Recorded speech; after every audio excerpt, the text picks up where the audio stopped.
Hello everyone, welcome to exam word. And आज के इस इम्पॉर्टेंट टॉपिक में हम बात करेंगे एक नए नियम की जो कि यूजीसी की तरफ से निकाला गया, खासकर is the part of the new education policy. और यूजीसी आपने देखा कि पिछले कुछ समय से कंटिन्यू न्यू एजुकेशन पॉलिसी को इम्प्लीमेंट करने की तरफ डे बाय डे नए स्टेप्स लेती जा रही है। सो दैट्स वाई उसमें एक नया और स्टेप ऐड हुआ। पहले सीयूईटी आता है यूजी के लिए, फिर सीयूईटी आता है पीजी के लिए। अब एक नया नियम निकल के आया है पीएचडी के लिए। अगर आप पीएचडी में एडमिशन लेना चाहते हैं तो अब आपके सामने क्या नए रूल्स होंगे। पहले मैं आपको थोड़ा फ्लैशबैक में ले चलता हूँ कि यूनिवर्सिटीज़ में एडमिशन होने के क्या क्या क्राइटेरिया हुआ करते थे। पीएचडी के अंदर पहले एडमिशन होने के जो क्राइटेरिया हुआ करते थे, वैसे तो एक नेशनल क्राइटेरिया नेट हुआ करता था, लेकिन यहाँ पे एक ऐड हो जाता था जेआरएफ के लिए कुछ सीट्स। नेट और जेआरएफ जिनका होता था उनके लिए कुछ सीट्स रिजर्व होती थी। जैसे जेएनयू की अगर हम बात करें तो जेएनयू में लगभग 60 to 70% सीट्स मोस्टली सेंटर्स में नेट जेआरएफ वालों के लिए पहले से फिक्स रहती थी, क्योंकि नेट जेआरएफ वालों को अलग से कोई एग्ज़ाम नहीं देना पड़ता था। यानी कि जो यूनिवर्सिटी लेवल पर एंट्रेंस होता है उसे देने की कोई आवश्यकता नहीं पड़ती थी। लेकिन अभी 3 से 4 दिन पहले जो यूजीसी का एक इंफॉर्मेशन इशू हुआ, उस इंफॉर्मेशन में क्या था, उस इंफॉर्मेशन में था कि जस्ट आप यूजी करके सीधा पीएचडी में एडमिशन भी ले सकते हैं। यानी आप यूजी करने के बाद you can apply for PhD entrance.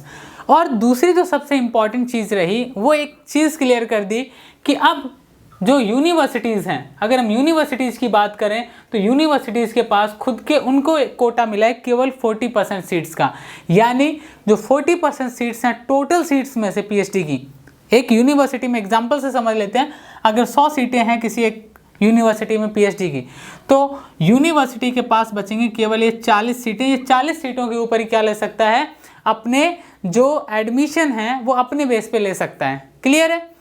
लेकिन यहाँ जो 60% सीटें हैं, 60% सीट्स हैं, इनके लिए यूजीसी एक एग्ज़ाम करवाएगी, सेपरेट एग्ज़ाम करवाएगी। उसका क्राइटेरिया वैसे तो न्यू एजुकेशन पॉलिसी में ये रखा गया है कि कम से कम नेट आपके पास होना चाहिए, यानी कि आपका नेट क्वालिफाई होना चाहिए।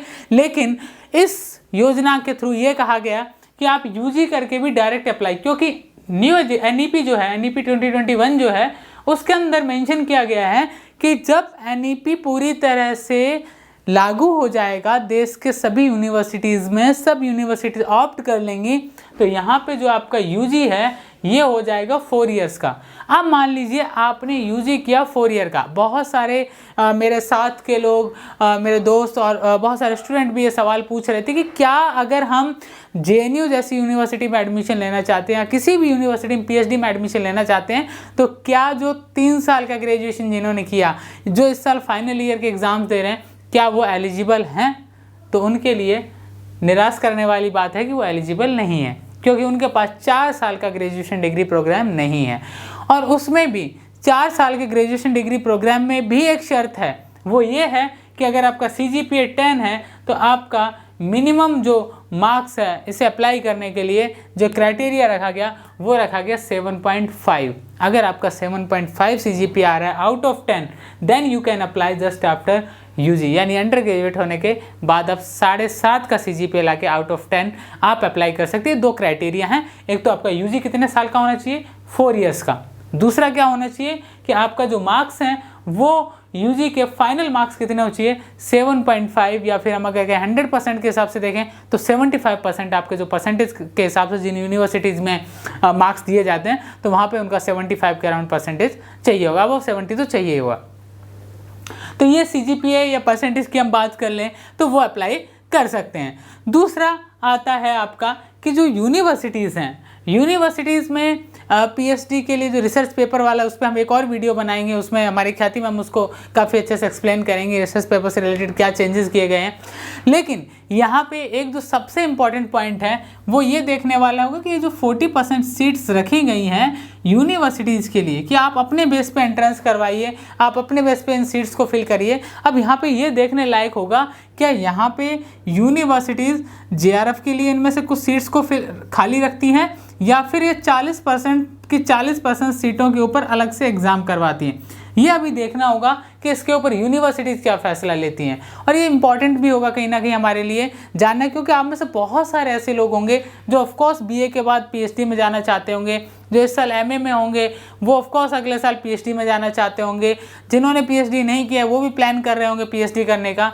तो ये रूल अब लागू होने वाले हैं इसी साल से, लेकिन यहाँ ये ग्रेजुएशन वाला इस साल से पॉसिबल नहीं है, क्योंकि 4 साल का ग्रेजुएशन हमारे इंडिया में अभी तक नहीं था। तो ये अब अप्लाई होगा 4 साल का 4 ईयर का ग्रेजुएशन प्रोग्राम वापस जैसे यूनिवर्सिटीज़ में आएगा, अब डायरेक्ट 7.5 CGPA लाके डायरेक्ट जो पीएचडी के लिए एंट्रेंस होगा उसमें आप अप्लाई कर सकते हैं। दूसरी चीज़, यहाँ पे जो इंटरव्यू और मार्क्स का जो वेटेज रखा गया है उसमें रखा गया 70-30 का वेटेज रखा गया है। ठीक है, कितने का? 70% आपका जो है वो मार्क्स का वेटेज रहेगा और 30% आपका क्या रहेगा?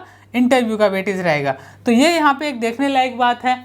एक दो बदलाव और हुए हैं इसमें कि आप किस तरह से, इसमें कुछ टेस्ट जो रखे गए यूजीसी की तरफ से उसमें देखा गया कि इन्होंने कहा इंटरव्यू का वेटेज भी हम 100% रखने वाले हैं। वो अभी तक लॉजिक समझ से बाहर है मेरे भी कि कैसे जब एग्ज़ाम लेने तो इंटरव्यू का वेटेज कैसे।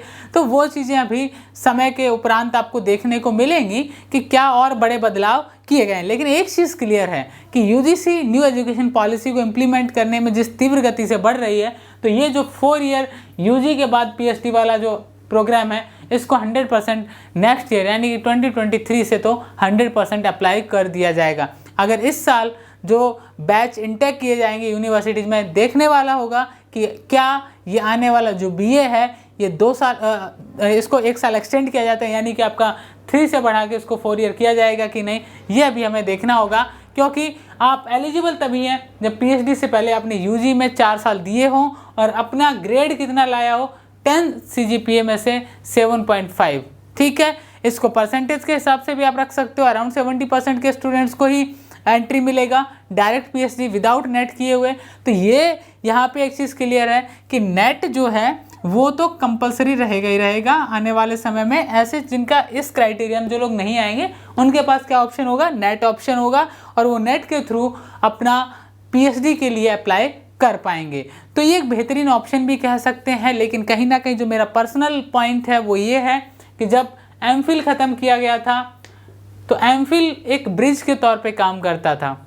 जब आप रिसर्च स्कॉलर बनते हैं उसके लिए एमफिल कहीं ना कहीं एमए और पीएचडी के बाद एक ब्रिज का काम करता था एक बेहतर रिसर्च के लिए। हो सकता है मेरी इस जो सोच है उससे बहुत सारे लोग अपोज भी करते होंगे कि शायद आप गलत कह रहे हैं, लेकिन उसके बाद जो यूजी के बाद डायरेक्ट पीएचडी वाला पार्ट होगा, अब या तो यूजी को बहुत ज़्यादा इसमें क्या रिसर्च पेपर्स वगैरह फाइनल ईयर में फोकस करवाया जाए तो एक बहुत बेहतर रिजल्ट्स निकलने के चांसेस रहेंगे। क्योंकि पॉइंट ये है, जो मेरा पर्सनल पॉइंट है वो ये है कि अगर स्टूडेंट कम से कम यूजी के बाद पीजी करता है तो उसे एक सब्जेक्ट विशेष, एक स्पेशल सब्जेक्ट पे कमांड हो जाता है उसका। ये एक कहीं ना कहीं पूरा हिंदी में एक वर्ड यूज़ किया जाता है निपुण हो जाना, इंग्लिश में हम कहते हैं परफेक्ट हो जाना, वो कहीं ना कहीं मास्टर्स देता है, वो यूजी नहीं देता, ये आप भी जानते हैं।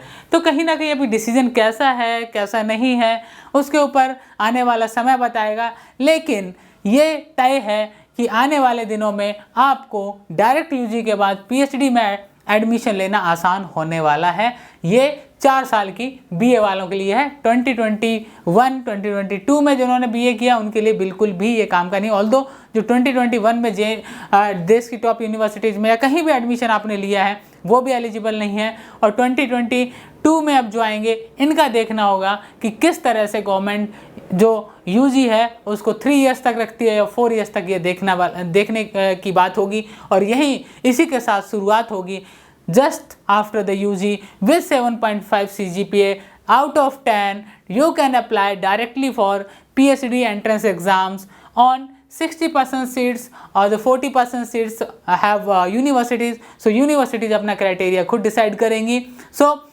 इसके बारे में और भी इन्फॉर्मेशन हम जुटाने का प्रयास कर रहे हैं। जैसे इन्फॉर्मेशन आती जाएंगी आपको एग्जाम वर्ड पे मिलती जाएंगी, और एग्जाम वर्ड को सब्सक्राइब करना मत भूलिए।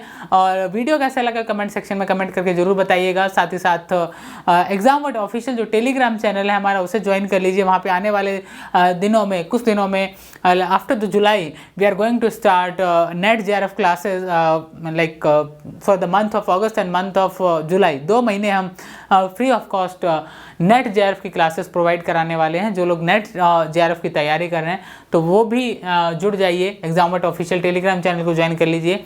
उससे रिलेटेड इन्फॉर्मेशन बाउचर हम जस्ट यूईटी के एग्ज़ाम के बाद आपको पब्लिश कर देंगे, तो आपको काफ़ी हेल्प मिलने वाला है। साथ ही साथ इससे रिलेटेड अगर आपको कोई भी डाउट है तो कमेंट करना मत भूलिएगा, ताकि आपके डाउट्स के सॉल्यूशंस आपको मिल सकें।